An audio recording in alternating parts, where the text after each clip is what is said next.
Hey skiers, I'm Jeff from skiessentials.com. I'm Bob. How's it going? Bob and I are here today to talk about a brand new line of skis from Line. From Line. A new Yeah. line. Yep. These are the Blade Optic skis. Bob, I know you were pretty fond of the collection that these are replacing.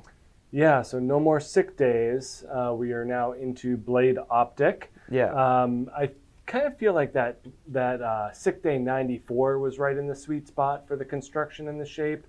And that one would have fit kind of right in between these two, the Yeah, 92 totally. and the 96, which we can get to in terms of performance. But this is now kind of the narrowest, the 92 in the line. So there's no more like 88 Yeah. all mountain ski from Line, and then it goes up from there to 114. But I think the big takeaway is the addition of metal from 96 up, Totally.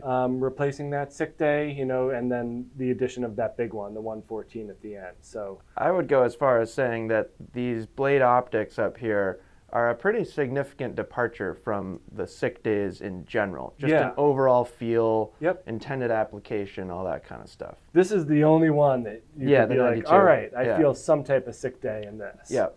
But generally, you're correct. It's a totally different lineup. Yep. And just to speak to Line as a company, and something that we've kind of been chatting about internally, I like to think of Line as a company that they don't follow trends necessarily. Right. They're more trend setters. Yeah. I was thinking about the Blade, which we'll talk about because there is some Blade influence in here, or like the Sakana. Yeah. Like what a wild ski compared to everything else on the market. And then going back to the company's heritage with skis like the Line 1260. Right. Like that was such a wild, crazy idea. Yeah. And look at them now. But I like to think of that concept kind of carrying over to these skis, and the conversation that we had been having is specifically in the last 12 months, we'll say, it really is hard to ignore the trend of manufacturers making lighter skis that have some application for touring. Right. There might be a little bit of that, especially over there in the 92. But I think especially when we get over here, not too many people are going to tour on these. Right. So that was kind of cool. Nordica had the Enforcer Unlimiteds. Blizzard has the Hustle. We could go on and on and on. Armada has the Locators. So many companies came out with lines of lighter weight freeride skis, where Line kind of went the other direction and was nah, we just built crazy badass super strong skis. Right. Turns out people still enjoy riding the lifts and going fast. So yeah. Yeah. I think that we fit better into Line's marketing. Sure, for these, absolutely. Versus, some of the others, but yeah. So I just thought that was a cool concept. Right. That Line they're doing their own thing. They're not just responding to what everybody else is doing. And it would have been very easy for them to take the Vision collection and expand on that and be here's more lightweight skis. Yeah. But instead they did these, Yep. which I think is cool. So let's talk about some shape and construction things. We have this see-through ski up here, which I love that Line does that. Line and K2 often provide us with these sample transparent skis, and I think it's awesome. The Blade behind you has a Shreducational device written on it under that, and I noticed that right before we started filming. Yeah, and we'll bring that really up here like that. in just a second. But basically, these are freeride skis, and they're kind of freestyle inspired freeride skis. So they're not true twin tips, but they're more twin tips than the sick days. Sure. And there's obviously some kind of twin tip influence in here, which we can look at as we go through them. And essentially what they're doing is they're taking inspiration, or rather technology, from the Vision collection and also from the Blade. Yeah. So these shapes are relatively similar to the Vision skis. Kind of the big difference here is they have a straighter cut. Right, less shovel. Yep. From the top. Yeah. Yep. There's a great video of Line's engineer Peter kind of describing these skis, and one of the things that he mentioned in comparing these skis to the Visions is the Visions are going to kind of pull you into a turn more. Yeah. Which we'll get into. But I think that's an important concept here. And then the construction is what comes from this ski, the Blade. So In that ski, we got what Line is calling gas pedal metal. And we've talked about it quite a bit. It's very unique. It's really designed to provide torsional stiffness and a strong feel when you're on edge. But like, that's a relatively soft flexing ski for what it is, right, for having that much metal. Now, gas pedal metal overdrive here, you can see a lot of similarities in how the metal kind of extends to the edges just underfoot here. So very similar concept, but something that I think is important to note is there's a break in the metal here right underfoot by design. There is no break in the metal whatsoever. So we get full length, unbroken metal. It feels weird saying unbroken because it's not like there's anything broken about that ski, but the metal is consistent from tip to tail. So that is designed to give the ski more longitudinal stability, which is kind of going back to that idea of these skis not pulling you into a turn. Right. They kind of like to go straight, yep, which is something that we'll talk about more, or at least they're designed for down the fall line stability. yep, And that kind of strong feeling allowing you to go fast. Not that you can't ski fast on this, but I think like you'd notice a difference if you just straight lined on this ski compared to that ski. This is like where that ski is going to track really, really well. yeah, and you can tell that just by the width of this central cord of metal too. Totally. That at that wider point throughout, it's going to provide you that much more dampness at speed. Exactly. Yep. So pretty huge range in widths here from 92 to 114. We very likely will do like individual reviews, particularly of the 96 and the 104. But Bob and I both skied a selection of these over the past season. So we thought we would chat about them. And I consider this kind of like a mini review or an overview of the whole collection. Yeah. So starting over there with the 92, Bob, why don't you kick it off with that ski, even though that ski doesn't share all the similarities with the rest of them. Right. I think it's a good place to start. No, and that's an important distinction as well in terms of who is going to be on these things. And if you're in the market for a Line Blade Optic, this is a good place to start. You know, like either end, I guess. But Totally. So this is the only one without metal in it. So this just has that aspen veneer wood core to it. And when we're talking about like simplicity in constructions, we also say that they have to put in other things in order to make it perform. This 92 has a ton of energy. We'll see it from on the rest of these. They also use their cap wall construction. So the lime green is really easy to see on the sidewalls here. Where that ends on each of these skis is where the rocker begins. So it's nice that they take that sidewall and end it and then go right to cap. So it's a nice blend of that quickness and maneuverability up front and in the tail, and then that nice edge grip underfoot. So 92 millimeters underfoot, we're definitely in that, versatile ski range.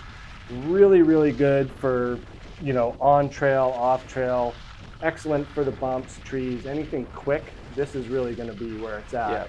Yeah. And that fits my ski style. Yeah, I think when we kind of went through this, it was like, all right, like on paper, maybe I should be 96, 104, but in reality, I really enjoyed the lightness, quickness, edge hold, kind of the fun factor of this ski, because that's mostly what I do. So it is a different feel, and like I said kind of in the beginning, this is that blend between the 88 and the 94 sick day. So kind of has that nice snappy energy to it. Without metal, it's certainly the lightest. We've got our scale here. Peter from Line was even mentioning that he used it as like his spring touring ski. And I think this is probably where that touring application almost ends, and we can speak to that a little more over here. So 1,700 grams just about in this 175. It does have that flex to it. It's noticeably more flexible than the 96 and above. Yeah. And then like Jeff was saying, we have this kind of twin tip inspired shape. I wouldn't say this is like crazy twin tip splay, but certainly enough for any type of freestyle application you want to put it through. Yeah. Whether you're park all the time or not at all, I think that this is this thing is certainly on the table, but definitely a different feel to it. And then, one of the other things just from a shaping standpoint, and the differences, we go up in turn radius from narrow to wide. So it's 17, 18, 19, 24. Yeah. Big jump. And we kind of talked about that, how there's kind of a growing exponential difference between these skis from a variety of factors, but certainly starting with the lighter 92. Before you move on to that 96, I can see you eyeing it. Yeah. I was out at Copper coaching at USASA Nationals. That was in like early April. And I couldn't help but notice a bunch of guys that I recognized as line athletes or like brand ambassadors or stuff like that, skiing that Blade Optic 92 in the park. Yeah. And they looked like they were having a blast. And we've heard from Line that a bunch of their athletes have been skiing it in the park as well. Right. Kind of going back and forth between that and the Chronic or any of Line's other park skis, because there's like a million. But, I thought that was interesting. And I'd say at first when I saw it in the park out in Colorado, I was kind of like, look at that. But just watching people ski it around in the park, I was like, yeah, look at that. That looks great. So just wanted to mention that there's that side of it. Yep. And probably the best in the park out of this whole collection. Yeah. 96, moving right along. So we get that metal. I would say there's an increase in stiffness for sure. Yeah. We're going to see that increase coming through in the weight as well. This is the longer 184. You get that balance, 2,120 grams, give or take. So over 2,000 grams. I think it was funny when you first got on like the 104, you were like, whoa, this thing's heavy and stiff. Yeah. And I kind of had similar experiences on this 96. Definitely an uptick in carving stability and dampness, whereas I felt more comfortable making quick and short turns down the fall line with this. I definitely wanted to ski this one more side to side across the fall line in a more GS mentality, and it really did that quite well. Yeah, I think that's hands down the best carver of the group. Yeah, has the right blend of torsional stiffness and grip. Yep. And then again, we see that rocker profile starting where the sidewall ends. Nice cap, lightweight in the tips, and then very similar profile in the tails as well. So nice and round and playful back there. Just a really well-rounded, versatile ski. Anytime we're dealing with something without full metal laminates, I think that versatility just gets boosted. Yeah. Whether you're in the trees or ripping groomers, I think this is a great choice. Yep. Has enough rocker for floating on snow as well. Yeah. It's fair to say that this is the most versatile as well as the best carver of the group. Yeah, I would say so. I think somebody might want to argue that this is in there for most versatile, and I would say that depends on you as a skier and where you ski and the snow conditions and stuff like that. We had a really interesting question just this morning comparing that to the Rustler 9. Yep. And it was like a light bulb went off for both of us. We were like, oh yeah. Yep. Huh, yeah, those are pretty darn similar skis. I do think there's we mentioned that's the best carver. I don't know that it's even in the top half of its category for best carver. Yeah. But among these skis, it is the strongest as a carving ski. It's just like we kind of started with, they're not really designed as carving skis. Right. And that tip shape is a big part of it. Like that amount of rocker and kind of the javelin-y tapered tip, it's not going to pull you into a turn. Right. But we had Ryan Daniel skiing it, and he was doing Ryan Daniel things and making it look like a race ski. So you can do it. It's just, you got to kind of consider other skis as well. And if you're focused on carving, there might be better options. This is still kind of leaning more towards the looser, playful side, in my opinion. Yep, totally agree.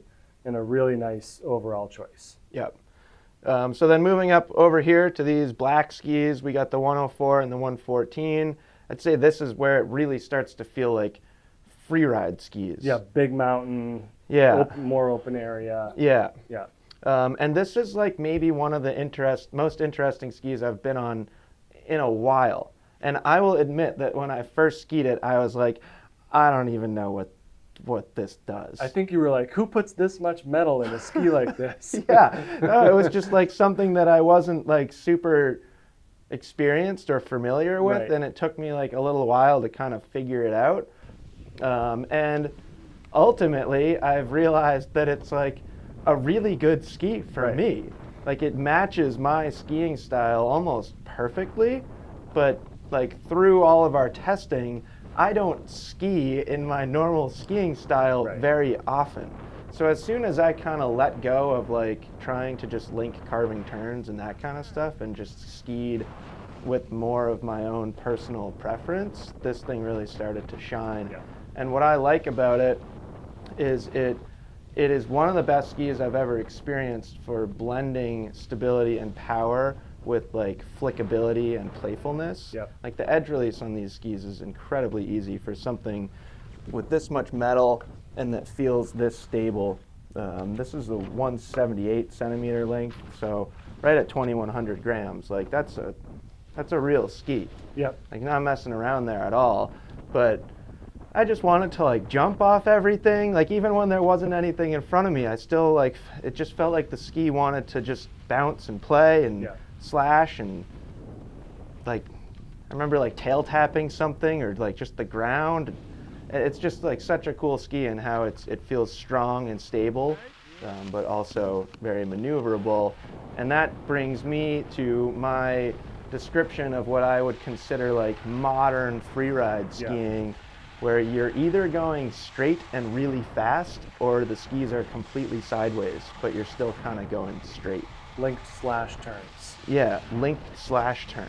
Yeah. Like I don't think, if you think about this ski and what it wants to do, don't think about like round, clean Right. turns. It wants to go straight and then sideways and then straight and then sideways and then straight and then sideways, maybe make a big sweeping carve somewhere and then sideways again. Yeah. So that's kind of where this ski really shines. And I think that's a nice distinction between that and your Enforcer 104 free. Yeah, that I you mean, have, like, right. That thing Makes likes more to make the rounder round turns. Yeah. Yeah. Yeah, But similar, in terms of shape, weight, construction, they're right there in the they're same pretty category. close. Totally. Yeah, but they definitely feel different when you're skiing Yeah. them. And then there's this thing. It's just a different animal than everything else on the wall. This thing's crazy. So this is a 186, and on our scale, it's 2,362 grams, which like, I don't know if there's a better representation of kind of what I was saying at the beginning of this video. Like they didn't set out to make a lightweight ski. Right. They were just like, yeah, here's a crazy Yeah. ski. And like maybe I'm overdoing it a little bit by calling it a crazy ski, but like this is the real deal. Yeah, no, I think this thing is just straight from the lumber yard. This is Right. just a big, beefy, strong ski. It's stiff, it's powerful, Yep. it's heavy. When I think about this ski, I really think about big mountain conditions and Yep. terrain. It pretty much has all the same characteristics as this, except it's enhanced. Yeah. So it's that straight sideways mentality, but even more so. 24-meter turn radius, so it's going to go straighter, Yep. and it's going to go sideways more easily. The longer your Right. cut, the easier it is to break free. We still have a very playful shape. So that's what makes these skis so interesting, is they have the strength, but they still have just a tremendous amount of rocker. So even though it's strong and extremely powerful, and like, you'll see them in the Freeride World Tour and stuff like that, it does still have a playful side to it. Yeah.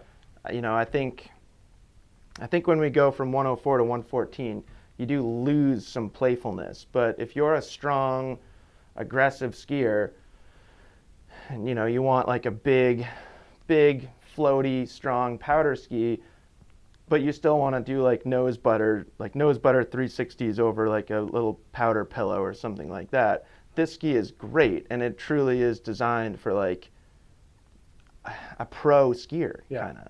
I mean, it's an interesting blend of playfulness, power, stability, and powder performance. Yeah, exactly. Like when you were skiing on it, like it was a bit of a struggle for you. Yeah, I was like, because this isn't even like it was big. right, big, and like I don't think we had the right terrain. Right. We were just skiing down Nosedive, Yeah. which like is a pretty steep trail in sections, And we had fresh had snow. some soft snow. Yeah, but you know, I really would want to ski this like down some of the bigger lines we skied in Alta or Right. something like that. And I think that's where this ski really is going to shine. Yeah.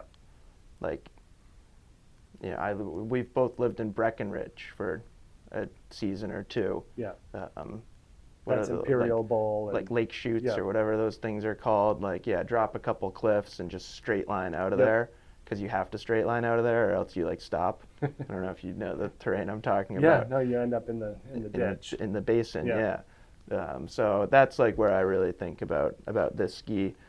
And then go switch too. Right. So like if you want to do a 180 into powder, like there aren't many better skis for stomping a big 180 into powder than this thing. Yeah, and it's interesting too because they all have similar profiles. You know, it's Right. not like a huge difference as you get up in width. You know, these 96 and 92s Right. share those similar characteristics. I think just it's on the a more the smaller scale. difference. The difference from 92 over to here is more like weight. Yeah. I think that's where you really start to feel a gap. Right. Like, and there's a big gap between that 92 and this 114. Yeah, totally. They are not the same at all. Right. Whereas if you think of like an Enforcer 88 versus an Enforcer 110 or 115, Those skis are like, very they're similar. very similar. Granted, they're 22 Yeah. millimeters apart in waist width, but yeah, you ski them back to back, and you're like, yep, Yeah. Feels the These same. are the These same. don't feel the same. right. So, But really it's- interesting new skis. Yep. This was a fun conversation. Hopefully, you guys enjoyed it. Let us know if you have any questions. Like I said, we'll probably end up doing longer, in-depth reviews of that 96 and 104. I'd like to spend more time on the 96. Yeah. Most of my time was spent on this 104, which I enjoyed. Yeah. It took me like a second to realize what was going on, but I think that's just because it is a pretty unique ski. Yeah, and good for Line for doing what they do Yeah, and do your own thing. keep building interesting stuff. Yeah, I like it. Yeah, for sure. So let us know if you have any questions, and we'll see you out there on the hill. Bye.